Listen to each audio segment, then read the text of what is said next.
Qu'est-ce qu'un miracle? Le miracle est accepté d'abord par la foi, car en demander en implique que l'esprit est rendu prêt à concevoir ce qu'il ne peut pas voir et ne comprend pas.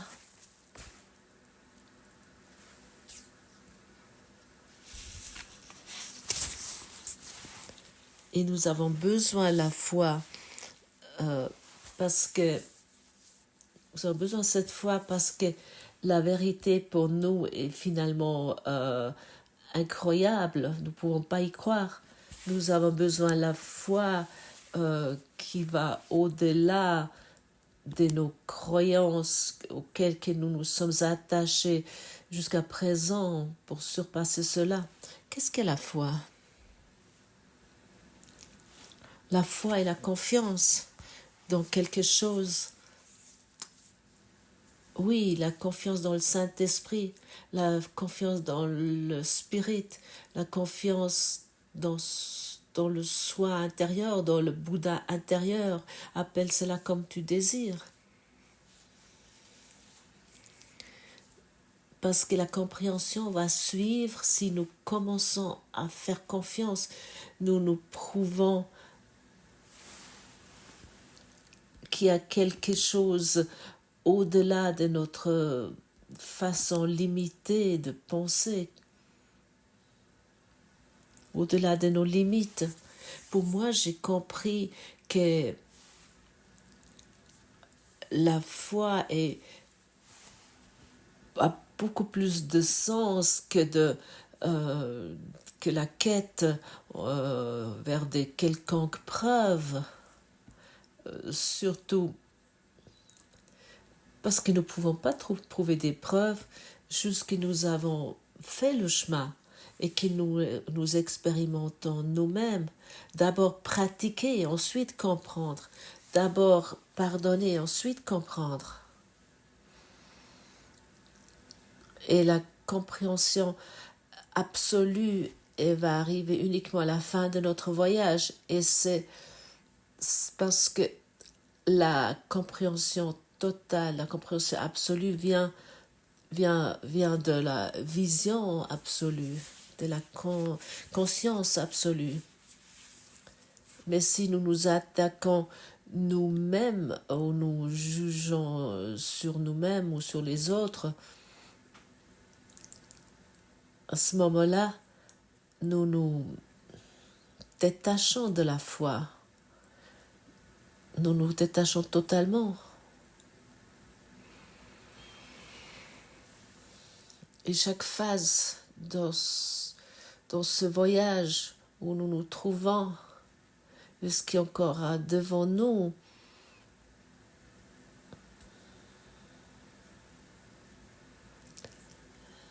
et avec la décision pour le ciel, avec chaque pas que nous faisons, c'est une décision pour la verticalité, pour le miracle, ça devient beaucoup plus simple. Et pour cette raison, nous nécessitons cette foi. Nous avons besoin de cette foi qui a cette vérité, qui a une vision supérieure, qui est au-delà de notre point de vue actuel, pour nous automotiver de continuer ce voyage. Si nous expérimentons un miracle, peu importe, ça nous motive de continuer ce voyage. Sans la foi de ce au-delà de notre savoir actuel, notre voyage va commencer à s'empêtrer. Tu connais cela, comment tu t'arrêtes, tout commence à se gripper parce que tu crois à nouveau aux choses que toi tu t'es inventé, que tu t'es imaginé. Et par exemple, un randonneur, il continue son voyage. un randonneur qui va gravir une montagne, il va faire chaque jour des pas et encore des pas. Il ne s'arrête pas parce qu'il aimerait à un moment donné arriver au sommet. Et ainsi nous nous sommes demandé également de ne pas nous arrêter,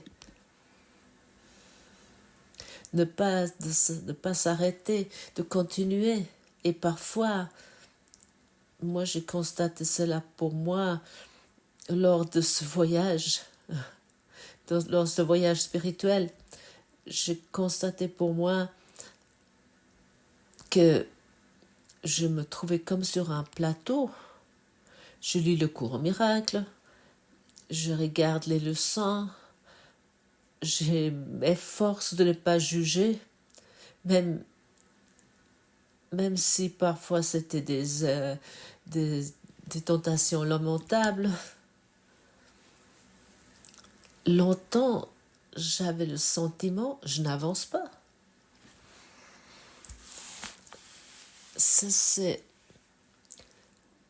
Ça, c'est la boîte à malice de l'ego. Il te dit, à toute façon, ça ne sert à rien, on n'avance pas. Mais j'aimerais t'assurer, autant tu t'occupes avec ce cours ou avec un autre enseignement universel, tu avances. Et parfois, ça ne semble pas y être. La foi, ça signifie de faire confiance qu'il y a quelque chose à voir qui n'est pas encore être vu. Il y a quelque chose à comprendre qui n'a pas encore été compris. Tu sais que chaque pas sur ton chemin ouvre soudainement ta vue vers un monde merveilleux et magnifique. Et ainsi, j'aimerais te dire, fais confiance.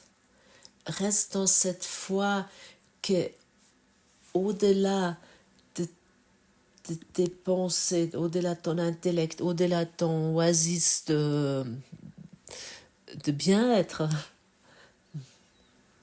on peut aussi appeler ça la souffrance confortable, qui a quelque chose qui va éclairer ton esprit.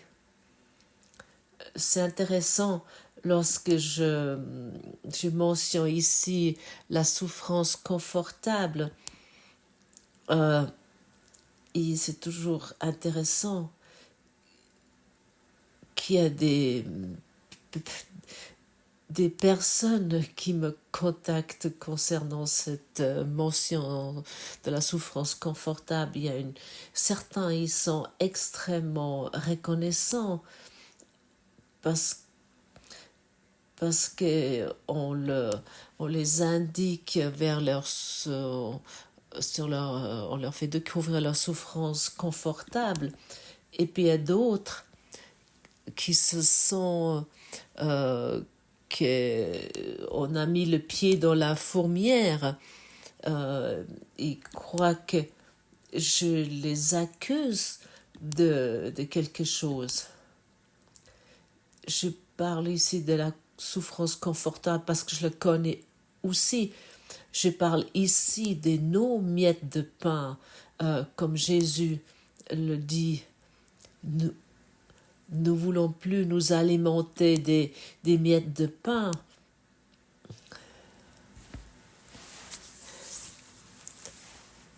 Je parle ici de ce qui rend notre esprit malade. Je me permets de mentionner cela pour que nous ne faisons plus des bypass spirituels.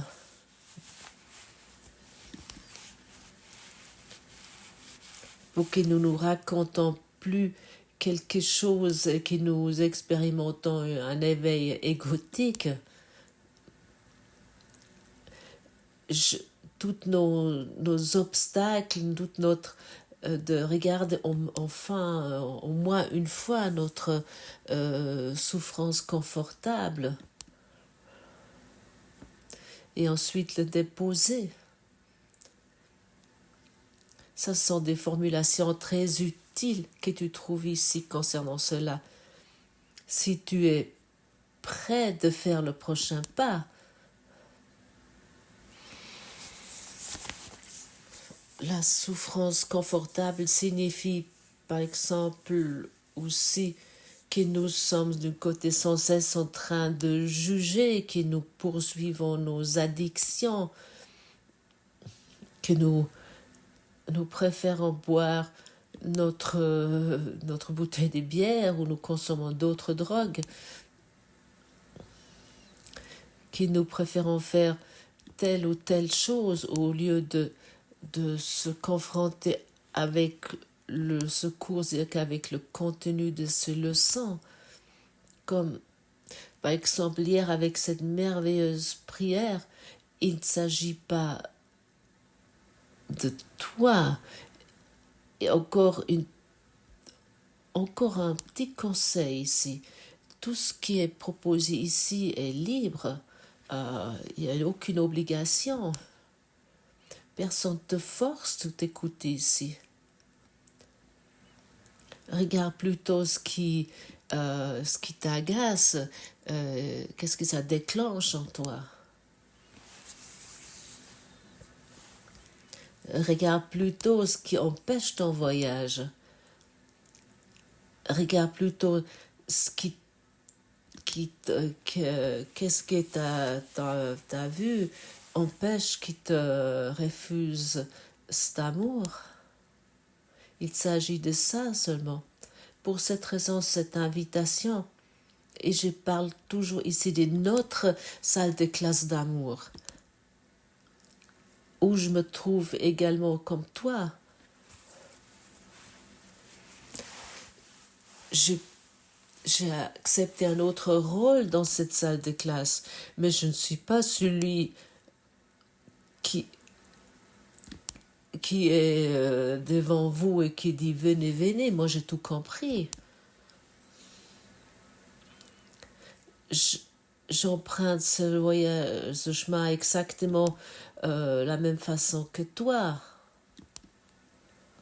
Je suis sur ce voyage aussi. Dernièrement, j'ai dit que le jugement est comme l'oxygène pour l'ego. Sans jugement, l'ego ne peut pas survivre. Et qui entre nous peut dire qu'il est libre de tout jugement? Alors, il y a quelque chose à faire pour nous. Alors,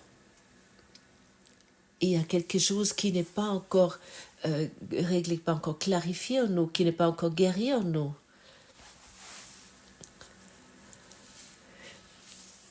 Et si nous regardons encore une fois cette formulation, le miracle est accepté d'abord par la foi quand demande implique que l'esprit est rendu prêt à recevoir ce qu'il ne peut pas voir et ne comprend pas. Qu'est-ce que ça signifie de demander? Ça signifie de dire Saint-Esprit, je préfère de souffrir confortablement ou de m'alimenter des miettes de pain, comme toi tu le décris, au lieu de m'abandonner à la guérison. Je demande la guérison. Et demander, c'est merveilleux.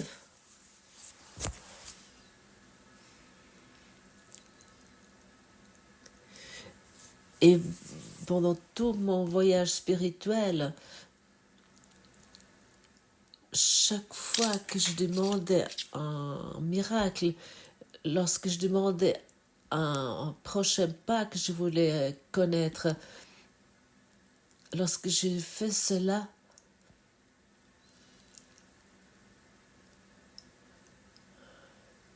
J'ai reconnu ce pas totalement, ce prochain pas.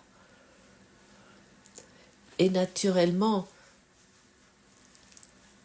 nous ne savons pas du tout où ça nous amène, mais nous pouvons le demander. Et nous ne savons pas toujours ce que nous devons demander, mais chacun sent lorsqu'il y a un point où le voyage continue, où il sent je suis prêt de faire le prochain pas pour abandonner ce soi-disant plateau où il me semble que je me trouve, pour continuer. Demande cela. Chaque fois que tu contemples ou tu médites, demande la connaissance de l'esprit, la connaissance spirituelle. Demande la guidance spirituelle. Demande un miracle. Saint-Esprit, quel miracle je devrais faire à travers toi? Et il s'agit de cela. Et ensuite, tu vas être enseigné par le Saint-Esprit. Et pas en t'attachant à ce qui t'agace, qui déclenche quelque chose en toi. Et pas en t'attachant à tes idées comme le monde devrait être ou pas être. Ton soi intouché, totalement libre de tout concept moral et tourné sur soi.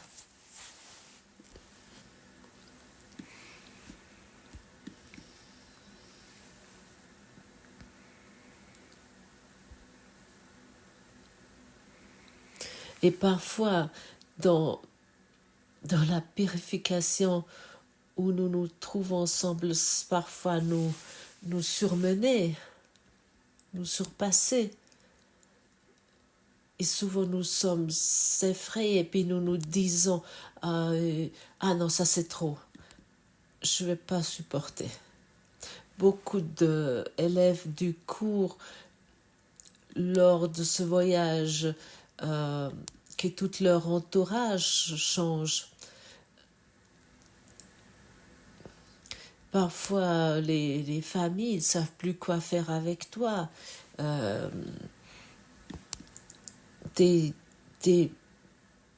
peut arriver que tes amis te quittent du jour au lendemain parce que la signature énergétique du système familial ou la signature énergétique de l'amitié que nous avons fait avant n'est plus en accord, mais ne sois pas effrayé par ça.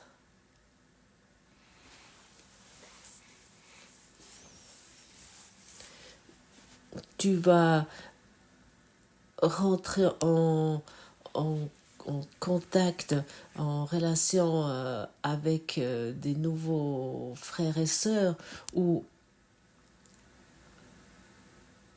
ça ne nécessite pas les mêmes choses que pour être en communication que maintenant, que jusqu'à présent. Et soudainement, il y a un amour, une amitié beaucoup plus profond qui s'ouvre. Je me rappelle, dans ce voyage, tout au début, lorsque j'ai eu ce cours entre mes mains, je savais intuitivement, je m'abandonne avec un secours, avec tous mes doutes, avec tous mes jugements et avec toutes les choses. Mais j'ai su que j'allais m'abandonner, m'occuper avec secours. Et peu de temps après, j'étais vraiment totalement sortie, j'étais dehors de mon système social et mon système familial. J'étais catapultée là-dedans. Je ne peux pas le dire autrement. À l'époque, je ne l'ai pas défini ainsi parce que pensé que je pouvais encore continuer comme avant, mais quelle tromperie. Plus rien n'a vraiment fonctionné.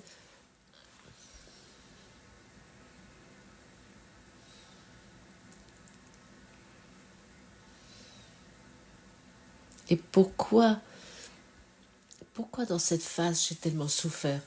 Pourquoi ma souffrance confortable était tellement au premier plan?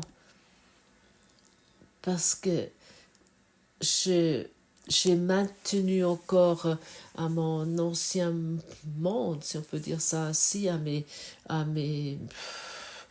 attachements, mes addictions, à toutes mes choses. Je me suis attachée. Et pour cette raison, j'ai souffert. J'étais dans résistance à cause de mes vieux choses. J'étais en résistance envers secours. Pourquoi je te dis cela? Pour que tu le reconnais pour toi et tu fais le prochain pas sur ce voyage.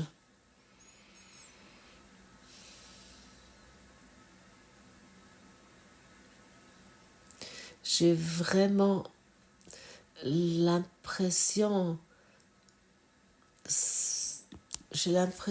que sans vouloir m'élever ou me sentir supérieur, que ce qui est dit ici est très utile. Tu peux ouvrir un podcast il y a 200 jours, il peut t'ouvrir les yeux. Ton œil spirituel, il peut t'ouvrir, comme il y a 10 jours, comme il y a quelques années. Ou peut-être, je ne sais pas combien de temps.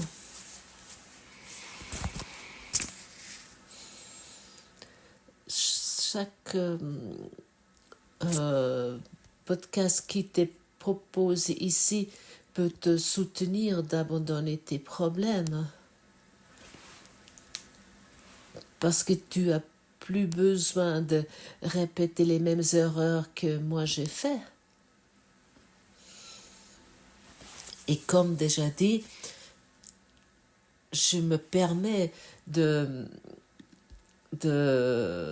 rendre attentive à des choses qui sont peut-être désagréables, mais malgré, ils sont très utiles.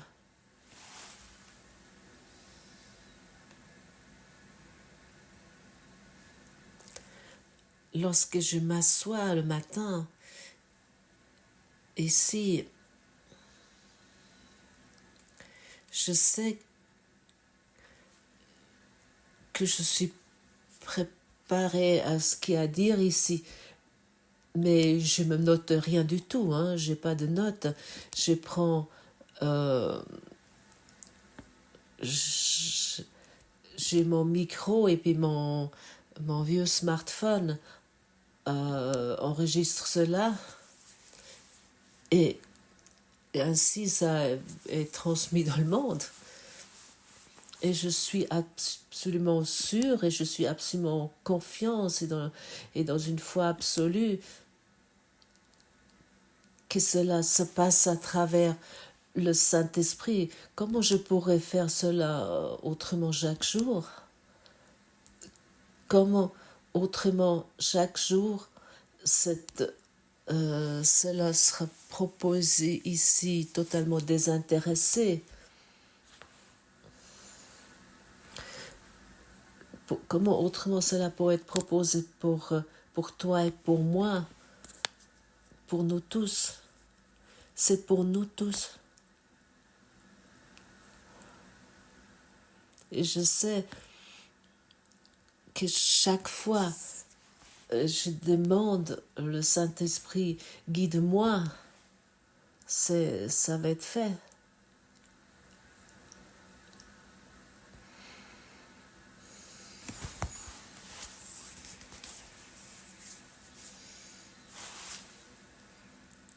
Qu'est-ce qu'il dit la leçon aujourd'hui? La colère doit venir du jugement, Le jugement est l'arme que je voudrais utiliser contre moi-même pour garder le miracle loin de moi. Père, je veux ce qui va à l'encontre de ma volonté et je ne veux pas ce que ma volonté est d'avoir. Vois-tu?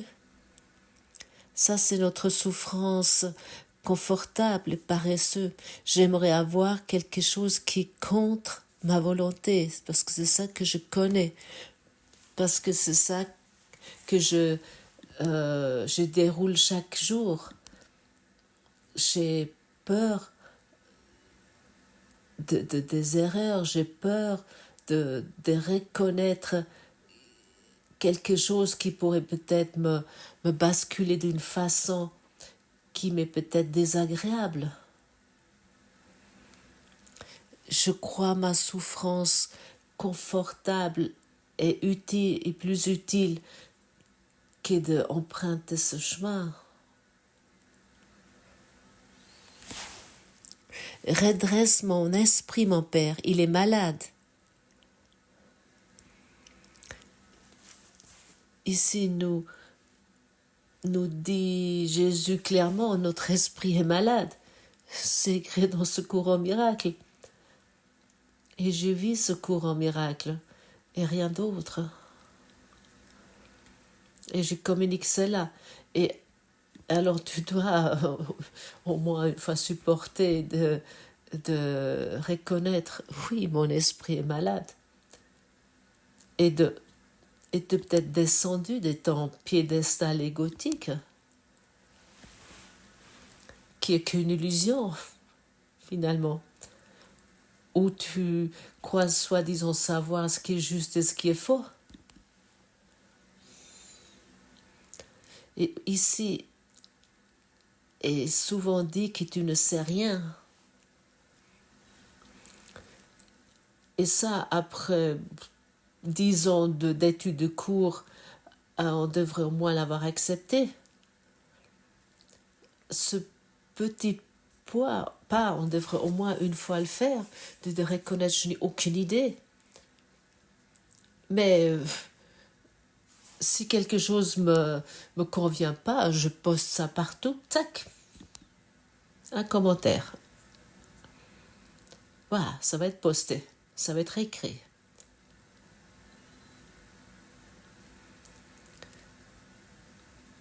Oh, mon esprit est malade. Redresse mon esprit, mon Saint-Esprit. Mais tu as offert la liberté et je choisis de réclamer ton don aujourd'hui. Il s'agit de cela. Et je ne veux plus maintenir à mon esprit malade. Je ne veux plus maintenir à mes jugements. Bien sûr, je vais encore juger, mais au moins, je peux au moins devenir conscient et constater avec ma conscience, oh là j'ai jugé. Et en vérité, c'est totalement ridicule. Par exemple, si Zilke et moi, nous avons une situation, nous expérimentons une situation conflictuelle, lorsque je deviens conscient de la situation, je peux simplement encore rigoler. C'est vraiment totalement ridicule sur quoi je peux m'énerver et m'exciter. Et ce soit que je peux m'agacer ou ce que je peux simplement penser, c'est totalement ridicule. Et à un moment donné, nous devrons rire sur nous. Mais tu as offert la liberté et je choisis de réclamer ton don aujourd'hui. Ainsi je remets tout jugement à celui que tu m'as donné afin qu'il juge pour moi. Il t'est pas dit ici.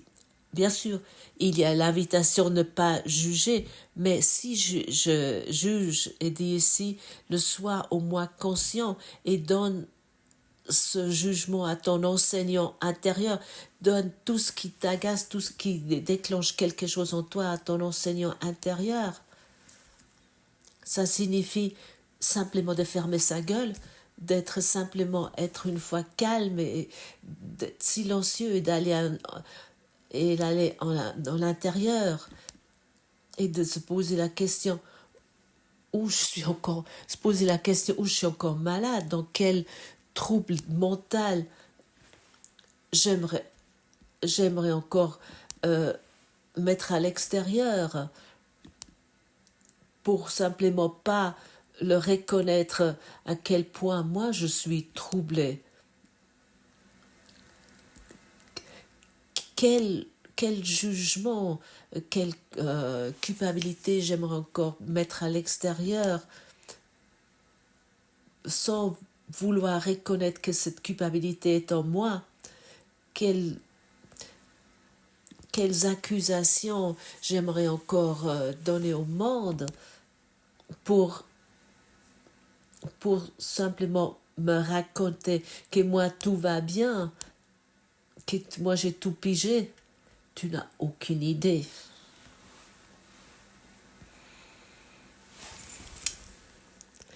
Il voit ce que je contemple et pourtant il connaît la vérité. Il regarde la douleur et pourtant il comprend qu'elle n'est pas réelle et dans sa compréhension elle est guérie. Regarde avec le Saint-Esprit sur tes douleurs. Regarde avec le Saint-Esprit sur tes jugements. Regarde avec ton Saint-Esprit sur ta souffrance confortable et sur les miettes de pain duquel tu t'alimentes. Il donne les miracles que mes rêves voudraient cacher à ma conscience. Qu'il juge lui aujourd'hui. Je ne connais pas ma volonté, mais il est sûr que c'est la tienne. Et il parlera pour moi et appellera tes miracles à venir à moi.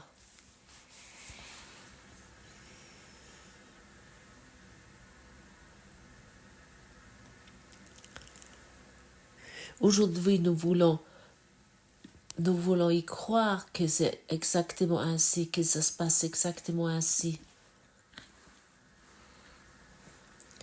Et ne voulons plus rendre réel autre chose. Et nous voulons faire totalement confiance dans le Saint-Esprit. Mais pour cela, il soit encore une fois mentionné, je dois regarder mon esprit malade. Corrige mon esprit, il est malade. Et ça, j'ai reconnu pour moi vraiment clairement. Parce qu'à un moment donné, ça m'est venu clair. J'étais conscient à quel point j'étais en route d'une façon totalement insane, totalement cinglée ici.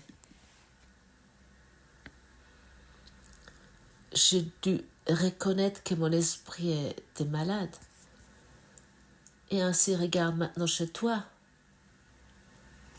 Encore une fois, il ne s'agit pas de moi, il s'agit de toi dans ce cours en miracle.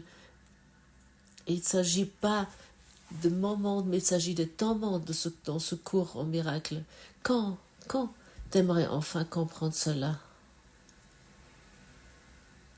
Ça, c'est l'invitation. Écoute aujourd'hui, sois très calme et entends la douce voix pour Dieu, t'assurant qu'il t'a jugé comme étant le fils qu'il aime. Sois aujourd'hui prête d'écouter, sois très calme et entends sa voix et son amour et accepte vraiment son amour vers toi. Tu n'as pas besoin de faire plus aujourd'hui que de pratiquer cette leçon. Et tu seras libre. Tu seras totalement libre. Si tu pratiques cette leçon totalement, tu vas être éveillé. Simplement. Et pour cette raison, ça nécessite la pratique. Merci pour ta confiance, pour ton écoute, pour ta foi et pour ton dévouement au Saint-Esprit qui va soulager toutes tes douleurs